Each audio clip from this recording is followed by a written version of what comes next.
আজি এই সজাগতা সভাত সভাপতিত্ব কৰা কোনাবাৰী জাতীয় বিদ্যানিকেতন ছিনিয়ৰ ছেকেণ্ডেৰী বিদ্যালয়ৰ সন্মানীয় অধ্যক্ষ ভদ্ৰকান্ত বৰা ডাঙৰীয়া, চামগুৰি আৰক্ষী দিৱসৰ ভাৰপ্ৰাপ্ত বিষয়া ডাঙৰীয়া, মহামাৰী আৰক্ষী চকীৰ ভাৰপ্ৰাপ্ত বিষয়া ডাঙৰীয়ানী, KGBN junior college higher secondary আৰু বিদ্যালয়ৰ সন্মানীয় শিক্ষাগুৰুসকল, অভিভাৱক অভিভাৱিকাসকল, ইয়াত উপস্থিত থকা আই মাতৃ ভাই ভনীসকল, যুৱ বন্ধুসকল, আজি সমাজত ব্যাপকভাৱে যি উশৃংখলতা আৰম্ভ হৈছে, যৌন নিৰ্যাতন বাঢ়ি গৈছে, যুৱ মানসিকতা যেনেদৰে অধপতন হোৱা আৰম্ভ হৈছে, আৰু এই সময়ত আমি প্ৰত্যেকজন অভিভাৱক মাতৃ সকলোৱে সজাগ খবৰ হ'ল। কিছুদিন আগত মই আমাৰ এই মছজিদতে আমাৰ এই গোটেই গাঁৱৰ সমাজৰ মানুহখিনি মাতি মই এটা আহ্বান জনাইছিলোঁ যে ড্ৰাগছৰ প্ৰয়োগৰ বৃদ্ধি হৈছে, মদ ভাং বৃদ্ধি হৈছে, গতিকে নিয়ন্ত্ৰণ কৰিব লাগে। প্ৰথমে আমি প্ৰত্যেকৰ নিজৰ নিজৰ পৰিয়ালটো আমি ঠিক কৰিব লাগে। পৰিয়ালটো ঠিক হোৱাৰ লগে লগে গাঁওখন ঠিক হৈ যাব। আৰু মই আহ্বান জনাইছিলোঁ যে আপোনালোকে এদিন দুদিন তিনিদিনকৈ সেইসকলক অনুৰোধ কৰক যিসকলে ড্ৰাগছ খায়, মদ খায়, ভাং খায়, যাতে মদ ভাং তেওঁলোকে এৰি দিয়ে। তিনিদিন অনুৰোধ কৰাৰ পিছত যদি তেওঁলোকে এৰি নিদিয়ে, তেতিয়াহ'লে আপোনালোকে প্ৰশাসনক জনাওক আৰু প্ৰশাসনক আপোনালোকে ধৰি দিয়ক। কিন্তু সেইখিনিও তোলে আহ্বান জনালে, কিন্তু সেইখিনি মই দেখা নাপালোঁ যে নিজৰ ভাই বা ভতিজা কথা নুশুনা হৈছে, ড্ৰাগছ খাই আছে, তাক পুলিচৰ হাতত উঠাই দিয়াটো মই শুনা নাপালোঁ।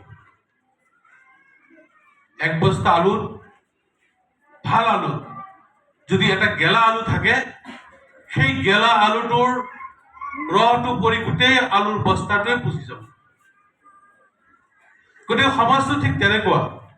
এটা সমাজত যদি এজন বেয়া মানুহ থাকে আৰু সেই বেয়া মানুহে আৰু বহুত বেয়া জন্ম দিব। গতিকে ড্ৰাগছ খোৱাৰ ফলত আজি কি হৈছে আমাৰ সমাজটো? ড্ৰাগছে কি কৰিছে? মা দেউতাৰ ওপৰত আক্ৰমণ,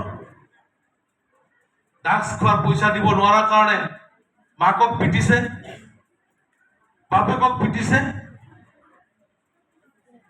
এনেকুৱা হৈছে ঘৰৰ টিনৰ চালি টিন খুলি নি বিক্ৰী কৰি দিছে। এনেকুৱা এটা ঘটনা হৈছে, মাকে বেলেগৰ ঘৰত কাম কৰি চলি আছে, পিতেকে ড্ৰাগছ খায়, ড্ৰাগছৰ পইচা মাকে কাম কৰি দিব লাগে, এদিন দিব নোৱাৰাৰ কাৰণে মাকক মাৰি হাতটো ভাঙি দিছে। ড্ৰাগছ খাবৰ পইচা নথকাৰ কাৰণে নিজৰ ঘৈণীয়েকক আনৰ ওচৰত বিক্ৰী কৰাও কুণ্ঠাবোধ কৰা হৈছে। ইমান তললৈ গৈছে আমাৰ সমাজ ব্যৱস্থা। গতিকে আমি প্ৰত্যেকজন মানুহ যদি সচেতন নহওঁ, তেতিয়াহ'লে কিন্তু আমি বাচি থকা অসম্ভৱ হ'ব। মদ ভাং জুৱা নাইকিয়া কৰিব লাগিব, ড্ৰাগছ একেবাৰে নাইকিয়া কৰিব লাগিব। আজি জুৱাৰ কাৰণে কি হৈ আছে? জুৱা খেলি যেতিয়া নিজৰ পইচাখিনি দি দিব, পকেট খালী হৈ যাব, তেতিয়া ঘৈণীয়েকক ক'ব যে তোমাৰ দেউতাৰ ঘৰৰ পৰা গৈ পইচা নিদিয়া। ঘৈণীয়েকে দেউতাৰ ঘৰত গৈ ক'ব যে তোমালোকৰ জোৱাইয়ে পইচা বিচাৰিছে, এতিয়া পইচা কিছু যোগাৰ কৰি দিয়া। হাঁহ মুৰ্গী ছাগলী বিক্ৰী কৰি অলপ পইচা জীয়েকৰ শান্তিৰ কাৰণে দি পঠাই দিব। এবাৰ আনি দিলে, দুবাৰ দিলে, তিনিবাৰৰ মূৰত যেতিয়া দিব নোৱাৰিব, তেতিয়া তাক অন্যায় অত্যাচাৰ কৰি মাৰপিট কৰি তালাক দি দিব। আৰু সেই যদি কোৰ্টত গৈ পিছত খুৰা কিতাপীৰ কেছ এটা কৰিম। এনেকুৱা হাজাৰ হাজাৰ উদাহৰণ আছে।